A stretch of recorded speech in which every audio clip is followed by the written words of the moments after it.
मोहतरम साईं चेयरमैन शहरी एक्शन कमेटी जाम शोरो ऐं ॿिया दोस्तो तव्हांजी वॾियूं महिरबानियूं जो तव्हां अॼु हिकु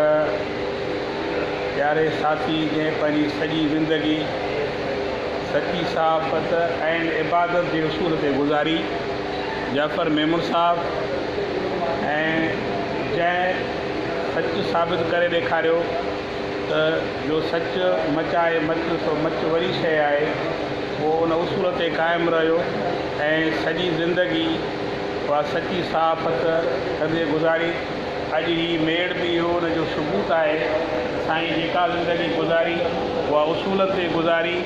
माण्हुनि ऐं मज़लूमनि जो आवाज़ु बणिजी गुज़ारी, जंहिंजे करे अॼु असां बि सभु उनखे ख़राज तहसीन पेश करण लाइ गॾु थिया आहियूं। ऐं सलाम आहे हितां जे दोस्तनि खे जंहिं उन सुठी शख़्सियत ऐं जाफ़र मेमून साहब जे हवाले सां अॼु ही मेड़ाको कोठायो आहे। असां उन्हनि सभिनी खे सलाम था कयूं। जाफ़र मेमून साहब पंहिंजे कलम जे ज़रिए पंहिंजी अख़बार जे ज़रिए मज़लूमनि जो आवाज़ु बणियो रहियो